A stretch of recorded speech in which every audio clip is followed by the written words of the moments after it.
ഈശോയിൽ പ്രിയപ്പെട്ടവരെ, ദൈവം സമ്മാനിച്ചിരിക്കുന്ന ഇന്നത്തെ മനോഹര ദിവസത്തിന് ആദ്യം നമുക്ക് നന്ദി പറയാം. ഇന്ന് സാധാരണ കാലത്തിന്റെ 20-ാം ആഴ്ചയിലെ തിങ്കളാഴ്ചത്തെ തിരുവചന ഭാഗങ്ങൾ ഒരുമിച്ച് ധ്യാനിക്കാനാണ് നമ്മൾ ഒരുമിക്കുന്നത്.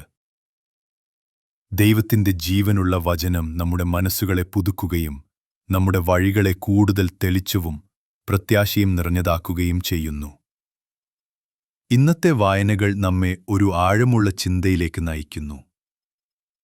നമ്മിൽ പലരും നല്ലവരായി ജീവിക്കാനും കൽപ്പനകൾ പാലിക്കാനും നമ്മുടെ ഉത്തരവാദിത്തങ്ങൾ മനസ്സോടെ നിർവഹിക്കാനും പരിശ്രമിക്കുന്നു. മറ്റുള്ളവരെ വേദനിപ്പിക്കാതെ മുന്നോട്ടു പോകാൻ ശ്രമിക്കുന്നവരുമാണ് നാം. എങ്കിലും നമ്മുടെ ഹൃദയത്തിന്റെ ആഴങ്ങളിൽ ചിലപ്പോൾ ഒരു അപൂർണത, ഒരു ശൂന്യത, അല്ലെങ്കിൽ വിശദീകരിക്കാനാവാത്ത ഒരു ദുഃഖം അനുഭവപ്പെടുന്നില്ലേ? എല്ലാം ഉണ്ടായിട്ടും എന്തോ കുറവുള്ളതുപോലെ തോന്നുന്നതും പൂർണ്ണതയെ തേടിയും നടക്കുന്ന അവസ്ഥയാണല്ലോ പലപ്പോഴും നമ്മുടെ അനുഭവം. ഇന്നത്തെ ഒന്നാം വായനയിൽ ഇസ്രായേൽ ജനങ്ങൾ ദൈവത്തെ മറന്ന് അന്യദേവന്മാരുടെ വഴിയിലേക്ക് വഴുതിപ്പോകുന്നതും അതിന്റെ പ്രതിഫലമായി വലിയ ദുരിതങ്ങൾ അനുഭവിക്കുന്നതും കാണാം. ദൈവത്തെ അറിയുമെന്നറിയാമായിരുന്നെങ്കിലും ലൗകിക സുഖങ്ങളും ആകർഷണങ്ങളും അവരുടെ ഹൃദയത്തെ വിഭജിച്ചു. അതുപോലെ തന്നെയാണ് ഇന്നത്തെ സുവിശേഷത്തിലെ സംഭവം. കൽപ്പനകളെല്ലാം പാലിച്ചിരുന്ന ഒരു യുവാവ് ഈശോയുടെ അടുക്കൽ വരുന്നു. പക്ഷെ അവനോടെല്ലാം വിട്ടു പിന്തുടരാൻ ആവശ്യപ്പെട്ടപ്പോൾ അവൻ ദുഃഖിതനായി മാറിപ്പോകുന്നു. കാരണം അവന്റെ ഹൃദയവും ഇരുണ്ട ബന്ധനങ്ങളിൽ കുടുങ്ങിയതായിരുന്നു. സ്നേഹിതരെ, ഇന്നത്തെ വചനങ്ങൾ നമ്മെ ചിന്തിപ്പിക്കുന്നത് നമ്മുടെ ജീവിതത്തിൽ ദൈവത്തെ പൂർണ്ണമായി സ്വീകരിക്കുന്നതിൽ തടസ്സം സൃഷ്ടിക്കുന്ന ആ ഒരു കാര്യമെന്താണെന്ന് തിരിച്ചറിയാനാണ്. അത് സമ്പത്തായിരിക്കാം, അഭിമാനമായിരിക്കാം, അല്ലെങ്കിൽ നമ്മുടെ മനസ്സിനെ പിടിച്ചുകെട്ടുന്ന മറ്റേതെങ്കിലും ബന്ധമായിരിക്കാം. നമുക്കതിനെ ദൈവത്തിന്റെ കരങ്ങളിൽ സമർപ്പിക്കാനും യഥാർത്ഥ സമാധാനവും സന്തോഷവും കൈവരിക്കാനും പഠിക്കേണ്ടതുണ്ട്. ഒന്നാം വായനയായ ന്യായാധിപന്മാരുടെ പുസ്തകത്തിലെ 2-ാം അധ്യായം 11 മുതൽ 19 വരെയുള്ള വചനങ്ങൾ നമ്മെ ഓർമ്മിപ്പിക്കുന്നത് ദൈവത്തിന്റെ കരുണ അളവറ്റതാണെങ്കിലും മനുഷ്യന്റെ ബലഹീനത അതിലും ആഴത്തിലാണെന്ന് തന്നെയാണ്. അതിനാൽ നമുക്ക് ജാഗ്രതയോടെ ശ്രവിക്കുകയും നമ്മുടെ ജീവിതത്തിൽ മാറ്റം വരുത്താൻ ഈ വചനങ്ങൾ അനുവദിക്കുകയും ചെയ്യാം. അന്നത്തെ കാലഘട്ടത്തിൽ ഇസ്രായേൽ ജനങ്ങൾ സ്വന്തം രക്ഷകനായ ദൈവത്തെ മറന്ന് ബാലിനെയും അസ്താർത്തേയും സേവിക്കുകയായിരുന്നു. അവരുടെ പിതാക്കളെ ഈജിപ്തിലെ അടിമത്തത്തിൽ നിന്ന് വിമോചിപ്പിച്ച കരുണാനിധിയായ യഹോവയെ അവർക്കറിയാമായിരുന്നെങ്കിലും ചുറ്റുമുള്ള ജാതികളുടെ വ്യാജദേവന്മാരുടെ വഴിയിലേക്കാണ് അവർ വഴുതി വീണത്. ഈ അവിശ്വസ്തത കാരണം ദൈവത്തിന്റെ ക്രോധം അവർക്കെതിരെ ജ്വലിച്ചു. കൊള്ളക്കാരുടെ കയ്യിൽ അവരെ വിട്ടുകൊടുത്തു. ശത്രുക്കളുടെ അടിമകളാക്കി. അവർ ചെയ്ത പ്രവർത്തനങ്ങളൊക്കെയും പരാജയത്തിലേക്ക് തള്ളിയിടപ്പെട്ടു. ജനങ്ങൾ അതിയായ വേദനയിൽ കുരുങ്ങിയപ്പോൾ ദൈവം കരുണാപൂർവം ന്യായാധിപന്മാരെ ഉയർത്തി അവർക്ക് ശത്രുക്കളിൽ നിന്ന് രക്ഷ നൽകി. എന്നാൽ ജനങ്ങൾ അവരെയും മനസ്സോടെ അനുസരിച്ചില്ല. പിതാക്കന്മാർ കൽപ്പനകൾ പാലിച്ചിരുന്നുവെങ്കിലും ഇവർ ഉടൻ വഴിതെറ്റി വിഗ്രഹാരാധനയിൽ മുങ്ങി. ദൈവം നിയോഗിച്ച ഓരോ ന്യായാധിപന്റെയും കാലത്ത് അവിടുന്ന് അവർക്കൊപ്പം നിന്നു. അവരുടെ നിലവിളി കേട്ട് അവരെ ശത്രുക്കളിൽ നിന്ന് മോചിപ്പിച്ചു. എങ്കിലും ന്യായാധിപൻ മരിച്ചാൽ അവർ മുൻകാലത്തേക്ക്. സ്നേഹിതരെ, ഇന്നത്തെ വായന നമ്മെ ഓർമ്മപ്പെടുത്തുന്നത് മനുഷ്യരുടെ പതിവായൊരു തെറ്റിന്റെ കഥയാണ്. ദൈവത്തെ മറന്ന് ലോകത്തിന്റെ വാഗ്ദാനങ്ങളിലേക്ക് വഴുതിപ്പോകൽ. ഇസ്രായേൽ ജനങ്ങൾ സമൃദ്ധിയുടെയും ശക്തിയുടെയും പ്രതീകമായ ബാലിനെയും ഫലഭൂയിഷ്ഠതയുടെയും സുഖസൗകര്യങ്ങളുടെയും പ്രതീകമായ അസ്താർത്തേയെയും പിന്തുടർന്നപ്പോൾ അവരുടെ ഹൃദയം അവരെ രക്ഷിച്ച യഥാർത്ഥ ദൈവത്തിൽ നിന്ന് അകലുകയായിരുന്നു. ഇത് അവരുടെ കഥ മാത്രമല്ല, നമ്മുടെ ജീവിതത്തിലും പലപ്പോഴും സംഭവിക്കുന്ന ഒന്നാണ്. നമുക്ക് ലഭിച്ച അനുഗ്രഹങ്ങൾ ആസ്വദിക്കുമ്പോൾ കൂടുതൽ സമ്പത്ത്, അധികാരം, പ്രശസ്തി, സൗകര്യം എന്നിവ തേടുന്നതിനാൽ നമ്മുടെ ഹൃദയത്തിന്റെ സിംഹാസനത്തിൽ ദൈവത്തെ നിന്ന് മാറ്റി നിർത്താൻ നമുക്കിടയാകുന്നു. നമ്മുടെ ജോലി, സ്വത്ത്, സുഖങ്ങൾ ഇവയൊക്കെ നമ്മുടെ ബാലും അസ്താർത്തേയും ആവാൻ സാധ്യതയുണ്ട്. എന്നാൽ ഈ വായനയുടെ ഹൃദയത്തിലുണ്ട് പ്രത്യാശയുടെ സന്ദേശം. ദൈവത്തിന്റെ കോപമല്ല, മറിച്ച് അവിടുത്തെ കരുണയും കരുതലുമാണ് പ്രധാനമായത്. ഇസ്രായേൽ ജനങ്ങൾ തെറ്റുകൾ ചെയ്തപ്പോൾ അവർ കഷ്ടത്തിൽ മുങ്ങുകയും നിലവിളിച്ചപ്പോൾ ദൈവം അവർക്കു രക്ഷകരെ അയക്കുകയും ചെയ്തു. അവരുടെ കണ്ണുനീരും നിലവിളിയും ദൈവത്തെ സ്പർശിച്ചു. അവിടുന്ന് ഒരിക്കലും അവരെ പൂർണ്ണമായി കൈവിടുകയില്ലായിരുന്നു. ഇതാണ് നമുക്കുള്ള ഉറപ്പും ആശ്വാസവും.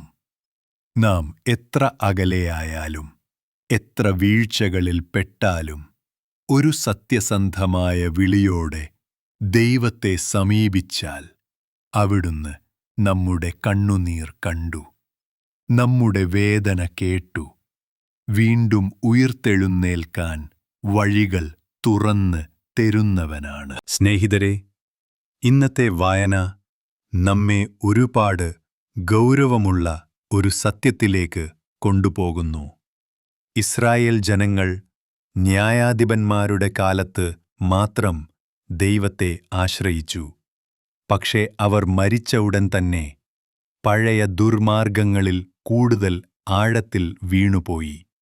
കാരണം അവരുടെ അനുതാപം ഹൃദയത്തിൽ നിന്നുള്ളതല്ല, മറിച്ച് ദുരിതങ്ങളിൽ നിന്ന് ഒരു താൽക്കാലിക രക്ഷ തേടിയുള്ള പ്രതികരണമായിരുന്നു. യഥാർത്ഥ മാറ്റം സംഭവിച്ചിരുന്നില്ല. ഇതാണ് ഇന്നത്തെ സുവിശേഷം നമ്മെ ഓർമ്മപ്പെടുത്തുന്നത്. പരിവർത്തനം പുറത്തുള്ള പ്രവൃത്തികളിലല്ല, ഹൃദയത്തിന്റെ ആഴത്തിലാണ് ആരംഭിക്കേണ്ടത്. വിശുദ്ധ മത്തായിയുടെ സുവിശേഷത്തിൽ കാണുന്ന സമ്പന്ന യുവാവിന്റെ കഥ അതിന്റെ തെളിവാണ്. അവൻ കൽപ്പനകളെല്ലാം പാലിച്ചിരുന്നുവെങ്കിലും യേശു ചോദിച്ചപ്പോൾ തന്റെ ഏറ്റവും പ്രിയപ്പെട്ട ബന്ധനം, സമ്പത്ത്, വിട്ടുകളയാൻ അവനാൽ കഴിഞ്ഞില്ല. യഥാർത്ഥ വിശ്വാസം ഒരു പട്ടിക നിറയ്ക്കുന്നതുപോലെ കൽപ്പനകൾ പാലിക്കുന്നതല്ല, മറിച്ച് നമ്മുടെ ഹൃദയം മുഴുവനായി ദൈവത്തിന് സമർപ്പിക്കാനാണ്. സമ്പത്ത്, സ്നേഹിതരെ, ഇന്നത്തെ സുവിശേഷ ഭാഗം നമ്മൾ പലവട്ടം കേട്ടിട്ടുള്ളതും പരിചിതവുമായിരിക്കും. സാധാരണയായി സമ്പന്നനായ ഈ യുവാവിനെ ഒരു നെഗറ്റീവ് കഥാപാത്രമായി കാണപ്പെടാറുണ്ട്. പക്ഷേ അവനെക്കുറിച്ച് ആഴത്തിൽ ചിന്തിച്ചാൽ അവൻ ഒരിക്കലും ദുഷ്ടനായിരുന്നില്ലെന്ന് മനസ്സിലാക്കാം. മറിച്ച് അവൻ ഹൃദയത്തിൽ നിന്നുതന്നെ നന്മയെ ആഗ്രഹിച്ച, ആത്മാർത്ഥതയോടെ യേശുവിന്റെ അടുക്കൽ വന്ന ഒരുവനായിരുന്നു. അവന്റെ ചോദ്യം വളരെ സത്യസന്ധവും കാലാതീതവുമാണ്. നിത്യജീവൻ ലഭിക്കാൻ ഞാൻ എന്ത് ചെയ്യണം? ഇത് നമ്മിൽ ഓരോരുത്തരുടെയും ഉള്ളിൽ ഉണർന്നുകൊണ്ടിരിക്കുന്ന ചോദ്യം തന്നെയല്ലേ?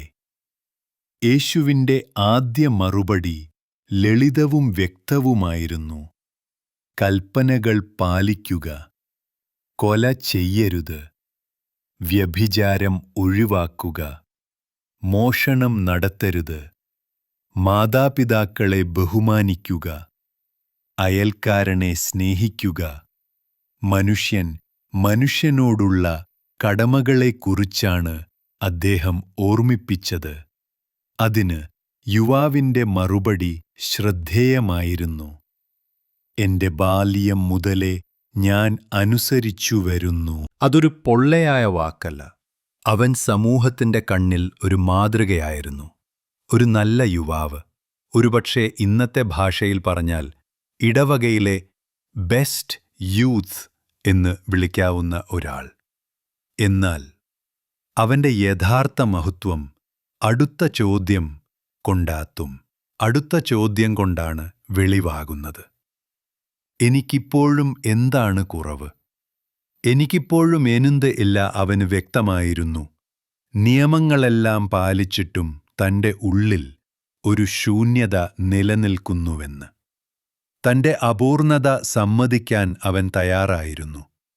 ഇതാണ് യഥാർത്ഥ ശിഷ്യത്വത്തിലേക്കുള്ള ആദ്യ പടി. നമ്മുടെ ജീവിതത്തിലും ഇത്തരത്തിലുള്ള വിനയം അത്യാവശ്യമാണ്. കർത്താവേ, എനിക്കിപ്പോഴും മാറ്റം വരേണ്ടത് എവിടെയാണ് എന്ന് ചോദിക്കാൻ ധൈര്യം കാണിക്കുന്ന ഒരു മനസ്സ്. അപ്പോഴാണ് യേശു അവനെ സ്നേഹത്തോടെ നോക്കിക്കൊണ്ട് ഏറ്റവും ആഴമുള്ള സത്യം വെളിപ്പെടുത്തുന്നത്. നീ പൂർണ്ണനാകാൻ ആഗ്രഹിക്കുന്നുവെങ്കിൽ നിനക്കുള്ളതെല്ലാം വിറ്റ് ദരിദ്രർക്കു കൊടുക്കുക, പിന്നെ വന്ന് എന്നെ അനുഗമിക്കുക. അന്ന് തന്നെ അദ്ദേഹം മുൻഗണനകൾ പുതുക്കി എഴുതാൻ തീരുമാനിച്ചു. ജോലി ഉപേക്ഷിച്ചില്ല, പക്ഷേ മനോഭാവം മാറ്റി. കുടുംബത്തിനും പ്രാർത്ഥനയ്ക്കും കൂടുതൽ സമയം കണ്ടെത്തി.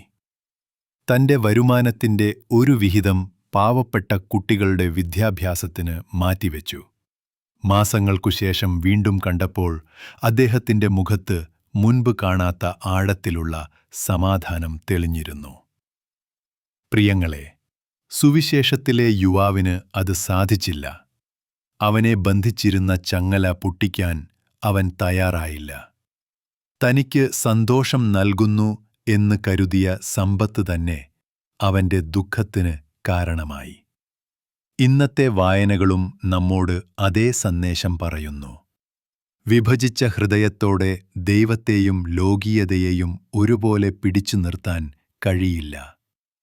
ഇസ്രായേൽ ജനങ്ങൾ ദൈവത്തെയും ബാലിനെയും ഒരുമിച്ച് ആരാധിക്കാൻ ശ്രമിച്ചതുപോലെ സുവിശേഷത്തിലെ യുവാവും കൽപ്പനകളും സമ്പത്തും ഒരുമിച്ച് പിടിച്ചു നിർത്താൻ ശ്രമിച്ചു. എന്നാൽ യേശുവിന്റെ വാക്കുകൾ ഓർക്കാം. ഒരുവന് 2 യജമാനന്മാരെ ഒരുമിച്ച് സേവിക്കാനാവില്ല. എന്റെ ജീവിതത്തിൽ ഒരിക്കൽ കണ്ടുമുട്ടിയ ഒരു സംഭവമാണ് ഞാൻ നിങ്ങളോട് പങ്കിടുന്നത്. സമൂഹത്തിൽ ഉയർന്ന സ്ഥാനവും മികച്ച ശമ്പളവും സുന്ദരമായ വീട്, കാർ, ബഹുമാനവുമെല്ലാം നേടിയ ഒരാൾ എന്നെ കാണാനെത്തി. എന്നാൽ സംസാരത്തിനിടെ അദ്ദേഹം തുറന്നു പറഞ്ഞത്, എനിക്ക് ഉറങ്ങാൻ പോലും കഴിയുന്നില്ല, എന്റെ ഉള്ളിൽ സമാധാനം ഒന്നുമില്ല, എല്ലാം ഉണ്ടായിട്ടും ഞാൻ സന്തോഷവാനല്ല എന്നായിരുന്നു. അതിനാൽ ഞാൻ മനസ്സിലാക്കി, അദ്ദേഹത്തിന്റെ മുഴുവൻ ജീവിതവും ജോലി, പണം, സ്ഥാനമാനങ്ങൾ എന്നിവയെ ചുറ്റിപ്പറ്റിയിരുന്നു. കുടുംബത്തിനും പ്രാർത്ഥനയ്ക്കും സമയം ഒന്നുമില്ലാതെയായിരുന്നു അവന്റെ ദിവസങ്ങൾ. അദ്ദേഹത്തിന്റെ യഥാർത്ഥ ദൈവം അദ്ദേഹത്തിന്റെ കരിയറായിരുന്നു. അപ്പോൾ ഞാൻ അദ്ദേഹത്തോട് സുവിശേഷത്തിന്റെ ഭാഗം വായിക്കാൻ പറഞ്ഞു. പിന്നെ ചോദിച്ചു, നിങ്ങളുടെ ജീവിതത്തിൽ ക്രിസ്തുവിനെ പൂർണ്ണമായി പിന്തുടരുന്നതിൽ നിന്നു നിങ്ങളെ തടയുന്ന സമ്പത്ത് എന്താണ്? കുറച്ചുനേരം മൗനമായിരുന്ന അദ്ദേഹം കണ്ണീരോടെ സമ്മതിച്ചു, തന്റെ ജോലിയോടുള്ള ഭ്രാന്തമാണ് തനിക്ക് തടസ്സം. ജോലി നഷ്ടപ്പെടുമോ എന്ന ഭയമാണ് തന്റെ മനസ്സിനെ പിടിച്ചുകെട്ടുന്നത്. പൂർണ്ണത എന്ന വാക്കിൽ യേശു ഉദ്ദേശിച്ചത് പിഴവുകളൊന്നുമില്ലാത്ത ജീവിതമല്ല, മറിച്ച് ഹൃദയം 2 വിഭജിക്കപ്പെടാതെ ദൈവത്തോട് മുഴുവനായും ചേർന്ന് ജീവിക്കാനാണ്. ആ യുവാവിന്റെ പ്രശ്നം അവൻ സമ്പന്നനായിരുന്നു എന്നതല്ല, മറിച്ച് അവന്റെ സമ്പത്ത് തന്നെ അവന്റെ ഹൃദയത്തിന്റെ അധിപനായി മാറിയതായിരുന്നു. അവന്റെ സുരക്ഷിതത്വവും ആത്മവിശ്വാസവും ദൈവത്തിൽ നിന്നല്ല, തന്റെ സ്വത്തിൽ നിന്നാണ് അവൻ കണ്ടെത്തിയിരുന്നത്. അതിനാലാണ് അവൻ അപൂർണനായി തോന്നിയത്. യേശു അവനോട് മുന്നോട്ടുവെച്ച 3 ഘട്ടങ്ങൾ ഇന്നും നമ്മെ വഴി നടത്തുന്നു. ഒന്നാമതായി, പോയി നിനക്കുള്ളത് വിട്ടുകൾ. അതായത് ഭൗതിക വസ്തുക്കൾ, സ്ഥാനമാനം, ബന്ധങ്ങൾ, അല്ലെങ്കിൽ നമ്മുടെ കഴിവുകളിലെ അഭിമാനം, ഇവയിൽ ഏതെങ്കിലും ദൈവത്തിന്റെ സ്ഥാനം പിടിച്ചിരിക്കുന്നുവെങ്കിൽ അതിനെ വിട്ടുകളയുക. രണ്ടാമതായി, ദരിദ്രർക്കു കൊടുക്കുക. ജീവിതത്തിന്റെ പ്രാധാന്യം സ്വാർത്ഥമായ ഞാൻ എന്ന കേന്ദ്രത്തിൽ നിന്ന് മാറ്റി സ്നേഹത്തിലും പങ്കുവെക്കലിലും അടിസ്ഥാനപ്പെടുത്തിയ മറ്റുള്ളവർ എന്ന ദിശയിലേക്ക്. അതുകൊണ്ട് ഇന്ന് നമ്മളെല്ലാവരും ഒരു പുതുമയാർന്ന തീരുമാനമെടുക്കാം. ഈ ആഴ്ച എന്റെ ഹൃദയത്തിൽ ദൈവത്തിന് പകരം ഇരിക്കുന്ന ആ വിഗ്രഹം എന്താണെന്ന് തിരിച്ചറിഞ്ഞ് അത് മുഴുവനായും ഈശോയുടെ കരങ്ങളിലേക്ക് വിട്ടുകൊടുക്കാൻ ഞാൻ ശ്രമിക്കും. ചെറിയ കാര്യങ്ങളിൽ നിന്നും തന്നെ മാറ്റം തുടങ്ങാം. ഉദാഹരണത്തിന്, മൊബൈലിൽ സമയം കളയുന്നതിനു പകരം കുടുംബത്തോടൊപ്പം പ്രാർത്ഥനയ്ക്കൊരു നിമിഷം മാറ്റിവെക്കാം. അല്ലെങ്കിൽ മറ്റൊരാളിനെക്കുറിച്ച് മോശം പറയുന്ന പതിവ് ഉപേക്ഷിച്ച് അവരുടെ വേണ്ടി ഹൃദയത്തിൽ നിന്നുള്ള ഒരു പ്രാർത്ഥന അർപ്പിക്കാം. നമ്മെ ഭാരപ്പെടുത്തുന്ന ആ ഒരു കാര്യത്തെ വിടുമ്പോൾ അവിടുത്തെ സ്നേഹവും സമാധാനവും നമ്മുടെ മനസ്സ് നിറയ്ക്കുന്നതായി അനുഭവിക്കാം. ഇപ്പോൾ എല്ലാവരും കണ്ണുകൾ അടച്ച് ദൈവത്തിന്റെ സന്നിധിയിൽ ഒരു നിമിഷം ചെലവഴിക്കാം. കരുണയും സ്നേഹവും നിറഞ്ഞ കർത്താവായ ഈശോവേ, ഇന്നത്തെ വചനത്തിലൂടെ ഞങ്ങളോട് സംസാരിച്ചതിന് ഞങ്ങൾ നന്ദി പറയുന്നു. പലപ്പോഴും നല്ലവരായി ജീവിക്കാൻ ആഗ്രഹിക്കുന്ന ഞങ്ങൾ ഹൃദയത്തെ വിഭജിക്കുന്ന പല ആശകളും ബന്ധനങ്ങളും കാരണം നിന്നിൽ നിന്ന് അകലുകയാണ്. അവയൊക്കെയും ഇന്നിവിടെ നിന്റെ പാദങ്ങളിലേക്ക് സമർപ്പിക്കുന്നു. കർത്താവേ, ഞങ്ങളെ നിന്നിൽ നിന്ന് അകറ്റുന്ന ആ ഒരു കാര്യം തിരിച്ചറിയാനുള്ള ജ്ഞാനവും അത് വിട്ടുകളയാനുള്ള ധൈര്യവും ഞങ്ങൾക്ക് തരണമേ. ഹൃദയം മുഴുവനായും നിന്റെ സ്നേഹത്തിലേക്ക് തുറന്ന് സമർപ്പിക്കാൻ ഞങ്ങളെ സഹായിക്കണമേ. ഇന്ന് നമ്മൾ കേട്ട വചനങ്ങൾ നമ്മെ നമ്മുടെ ഉള്ളിലേക്ക് തിരിഞ്ഞു നോക്കാൻ ക്ഷണിക്കുന്നു. എന്റെ ജീവിതത്തിൽ ദൈവത്തിന് പകരം ഞാൻ ഹൃദയത്തിൽ പിടിച്ചു നിർത്തുന്ന ആ ഒരു കാര്യം എന്താണെന്ന് അന്വേഷിക്കേണ്ട സമയമാണിത്. ചിലർക്കത് സമ്പാദ്യത്തോടുള്ള അമിതമായ ആഗ്രഹമായിരിക്കാം. മറ്റു ചിലർക്കത് ജോലിയും സ്ഥാനവും കൊണ്ടുള്ള അഭിമാനമായിരിക്കാം. ഒരുപാട് പേർക്ക് ക്ഷമിക്കാനാകാത്ത പകയും വിരോധവുമാകാം. മറ്റു ചിലർക്കത് തെറ്റായ ശീലങ്ങളോ ബന്ധങ്ങളോ ആകാം. ചിലപ്പോൾ സ്വന്തം സൗന്ദര്യത്തിലും കഴിവുകളിലുമുള്ള അമിതമായ ആത്മവിശ്വാസം പോലും ആ വിഗ്രഹമായി മാറും. എന്തായാലും നാം ഹൃദയത്തിൽ ഈ വിഗ്രഹത്തെ പിടിച്ചു നിർത്തുന്നിടത്തോളം യഥാർത്ഥ സമാധാനവും സന്തോഷവും നമ്മുടെ ജീവിതത്തിൽ വന്നു ചേരുകയില്ല. അപ്പോഴാണ് നാം സുവിശേഷത്തിലെ യുവാവിനെപ്പോലെ ദുഃഖിതരായി പിന്നോട്ടു മടങ്ങേണ്ടി വരുന്നത്. ഈ വചനത്തെ കേട്ട് വിശ്വാസത്തോടെ ഹൃദയം തുറക്കുന്ന ഓരോരുത്തരെയും ഞങ്ങൾ കർത്താവിന്റെ കരങ്ങളിലേക്ക് ഏൽപ്പിക്കുന്നു. രോഗം കൊണ്ടു വേദനിക്കുന്നവർക്ക് അവിടുന്ന് ആശ്വാസവും ആരോഗ്യവും നൽകട്ടെ. സാമ്പത്തിക പ്രതിസന്ധിയിൽ കഴിയുന്നവർക്ക് പുതുവഴികൾ തുറന്ന് പ്രത്യാശയുടെ പ്രകാശം കാണിക്കട്ടെ. കുടുംബങ്ങളിൽ സമാധാനവും സ്നേഹവും നിറഞ്ഞു ഒഴുകട്ടെ. യുവജനങ്ങൾക്ക് ജീവിതത്തിൽ ശരിയായ തീരുമാനങ്ങൾ എടുക്കാനുള്ള ജ്ഞാനവും കരുത്തും ദൈവം നൽകി അനുഗ്രഹിക്കട്ടെ. ഞങ്ങളുടെ എല്ലാ പ്രാർത്ഥനകളും മാതാവായ പരിശുദ്ധ മറിയത്തിന്റെ ഇടപെടലിലൂടെ സർവശക്തനായ ദൈവത്തിന് സമർപ്പിക്കുന്നു. പിതാവും പുത്രനും പരിശുദ്ധാത്മാവുമായ ഏകദൈവം നിങ്ങളിൽ ഓരോരുത്തരെയും സമൃദ്ധമായി അനുഗ്രഹിക്കുമാറാകട്ടെ. ആമേൻ. ഈശോ മിശിഹായ്ക്കു എന്നും സ്തുതി.